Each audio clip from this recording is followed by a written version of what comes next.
Macro market trends, stock selection, ETFs, options, just some of the topics covered in Tactical Trading.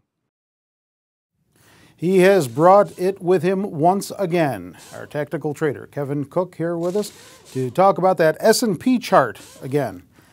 S&P chart not going away. No, anytime soon. It's a good crystal ball on the markets these days. Well, apparently it's given us some good data for investor sentiment anyway. At least from the way you've portrayed it and the story that you've told about it. Last week you showed us a noteworthy bounce in the S&P off of 1140. That made you bullish short term. What's happened since then? Yeah, so let's get an update here. So last week's rally was a lot of buy the rumor, sell the news on the Obama jobs plan, right? Once we knew there was a speech coming up last Thursday, like early in the week. Then it got leaked. Oh, it could be 300 to 400 billion. Obviously, the administration leaked some stuff, right? And the market had come down to that 1140 area and bounced, and that's the chart we showed last Wednesday, and made a nice strong run towards 1200. Well, then it became sell the news once we got the actual facts of the plan, because there's so much skepticism about whether it really goes through or not, right, through Congress. So now we take a look at the chart, and what's happened? We came all the way back down to 1140 on the S&P. And I'm thinking if we go through there, it's lights out for a while, that the S&P will go through 1100 and probably go to my next target of 1050.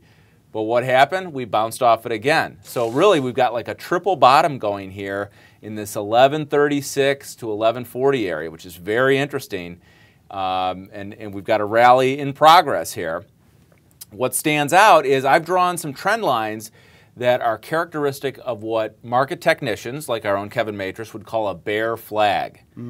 Market's in a confirmed downtrend, and then it starts trending higher, making higher highs and higher lows in a channel. Now, it's still bearish, and it should resolve to the downside, because it's just saying that psychology is digesting the market action and the news here. But what I see is we have the potential to trade up to the 50-day moving average at 1236 or thereabouts. Once markets run away from these longer-term moving averages like the 50 and the 200-day, they tend to gravitate back up to them. I've been talking about that for about 6 weeks now. And so the potential is there, and that's really where we're set up here. If we go back down to 1140, then it won't hold for sure, because I've seen a lot of triple bottoms, but I've never seen a quadruple bottom. Okay. See, and that makes it more confusing when you get all of these, triple bottoms and all of that. So just to clarify for those who are watching and looking in here, you're saying you still don't think we've seen the bottom? No, because we still don't know enough about what the probable recession could look like, right? We got weak retail sales data this morning, and we need more industrial data to tell us about the probable recession. We're waiting for not only earnings downgrades or earnings estimate revisions lower, we're also looking at big banks and research houses lowering their GDP forecasts. And so that we're going to cycle through that for another 4 weeks here, I think. And in the meantime, we could rally back up above 1200. That's the high probability bet as far as I'm concerned. But we'll come down and test these lows again. Okay. And this morning that Kevin is referring to is Wednesday, September the 14th, if you're following along on the calendar. So what do you think makes these investor sentiment readings then so reliable as contrarian indicators? Yeah, so let's take a look. I'm using the American Association of Individual Investors, AAII.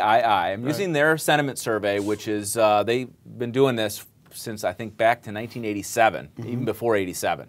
So it's fairly reliable. Now what we're looking at here is I've taken a unique view of their data that they provide, where you take the percentage of bulls and subtract the percentage of bears. Now, the long-term average here is actually a positive number. It's like plus 10% that bulls outweigh the bears, right? And everything has to add up to 100%. Bulls, bears, and neutral. So, but what you notice, if you look at June and August of this year, those are pretty mild readings. The bears only outweighed the bulls, by 22 percentage points. When you do that math. So you look back to the extremes. March of 09, that was minus 50. That was 70% bears, minus 20% bulls. in November of 09 and July of 2010, those were in the high 40s.